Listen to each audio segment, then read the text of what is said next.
Sure. What hobbies are common in your culture? Well, Iranians have always been so interested in having different entertainments. One of the hobbies that is popular among my friends is collecting comic books. I know some people might say that it's not that commonly done among Iranians, but it is. People like collecting different comic books, including comics from other countries. However, people like collecting other things like coins or stamps, or some artistic people or creative people might like paintings and drawings, although I think it can be an expensive collection. Um, Okay. And are there any hobbies that you think are not worthwhile? To be honest, some hobbies can be a real waste of time for me. For example, collecting baseball cards is not one of my favorites because I'm so uninterested in baseball. But of course, I cannot say that it can't be worthwhile for someone who enjoys baseball and likes this hobby. So I think that having a hobby is fine as long as it's not harmful to yourself and other people, and as long as you're having fun with it, so it's okay and it's worth doing it. Okay, and why do you think people have hobbies?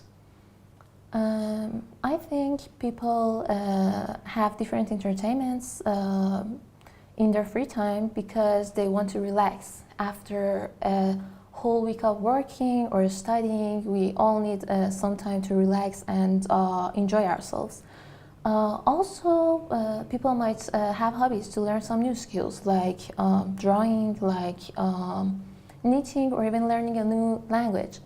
And the other thing that I can think of is finding new people and new friends. You can join groups of like-minded people that have the same hobbies as you do, and that can be so great and fun. So I think these are the reasons why people allocate time to hobbies. Right, and how important is it to encourage children to take up hobbies? It's great. I think it's so good to motivate children to take up hobbies for themselves. That's how they can use their free time instead of just wandering around, watching TV, or just playing with their phones. It can be great, it can be a good experience, and they can learn some new skills too. I mean, even if their hobby is to just draw something simple, they can learn some useful skills too, like organizing, like setting up their mind, like choosing a goal and reaching it. So I think it can be useful in their daily life too. Oh, great. And do you think it's also important for older people, like retired people, to take up maybe a few hobbies? Yes, obviously. Hobbies, as I said before, can help you relax and enjoy your free time. It can also be useful to take your mind off some of the problems that you might have, in work problems, personal problems, and you can just enjoy what you're doing and have fun as long as you want and you can. So it can be a great idea to have hobbies, no matter how old are you or how many problems you have in your life. Why do people do charity for others? I think people do charity for others because it's part of the empathetic side of the human heart, to just see the needs in other people and just help them out with that, because everybody struggles. So if I receive help, why wouldn't I give help to others as well? And do you think charity work is a selfish thing to do?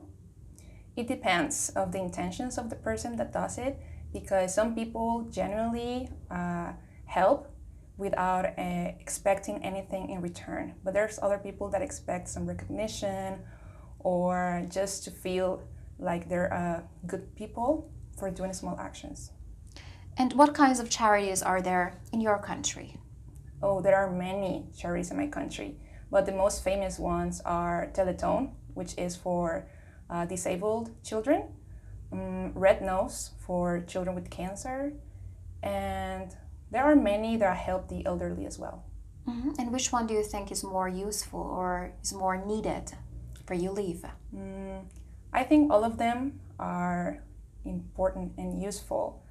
but I think the ones related to children and the elderly are the most important ones. Why do you think so? Because these are the groups that struggle the most. The children and elderly are some of the most vulnerable groups in society, so helping them with their health needs and life situations, I think that's very important. And how about the corporations in your country? Do they also contribute to charity? Well, they do. I think some corporations, or at least most of them, choose a charity every year, and they help them by doing campaigns, involving their co-workers or even their communities. So I think it's something very, very common in my country. And how about the charities? Should charities be allowed to make a profit? They should be allowed to make a profit as long as they are actually helping society, because we need people that dedicate their time fully to charities in order to actually help. But those people cannot live out of just helping. They need to survive, they need money. I think that would be the situation. Do you think people are less committed to goals now than in the past? I think it depends on the people you're looking at. Generally, we are a bit less pressured, I would say, than our parents or even grandparents, because they were really, committed in order to have jobs, in order to have opportunities. So I think that nowadays some people tend to, not really complete and fulfill their promises. But others are also seeing promises as a way to, become entrepreneurs and to create new opportunities for themselves. So I guess it's half-half. Okay, and what is the importance of commitment at work? I think it's very important because when you are looking for someone, you always look for someone that you can trust and someone you can also rely on.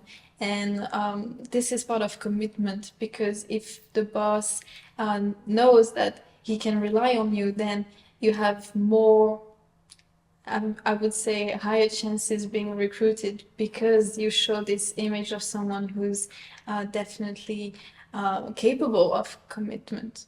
Okay, and do young people show commitment towards work if they are not paid well? It's true, maybe wages and salaries can influence the way we are committed to work, for example. I would say that we need to be committed no matter the amount of money we will earn in the end. But maybe, yes, this can influence the level of commitment, especially with young people. Some are struggling, for example, with money issues, so it is an important criteria for them. So, but I think, commitment needs to be, applied no matter the salary you will receive. Okay, and how can we teach young children to be committed to their goals and never give up? I guess it starts at a young age. We need to basically share with them those values, because some people sometimes were not told about them. So having, for example, at school, this frame in which young kids can learn that being committed in the end is worth it, because usually people, they are not committed enough because they think it will not work in the end. But if you show them that no matter what happens, it's worth it, then they will tend to be more committed in the end. Do you want to know what band score you'll get in the IELTS speaking test? Perhaps you want to improve your performance and prepare yourself for the real test? Then why not book an online mock test with us that will last for 25 minutes? 12 minutes of the test itself and 13 minutes of comprehensive feedback, plus we'll give you useful tips on how to make your performance better. So, we know how to help you. Join us. Okay, that was a lot of talking. Do you have any questions? No, thank you very much. I really appreciate that you give me this feedback, because I know this will help me. This is exactly what I need. Although my job is hard, I enjoy doing it. Because you have already practiced for this part. The last time I'm going to on the exam day, you should make sure, okay, this is the last time I'm going to talk about IELTS Academy for our generation. Find out movie and talk about what's in the movie or and film.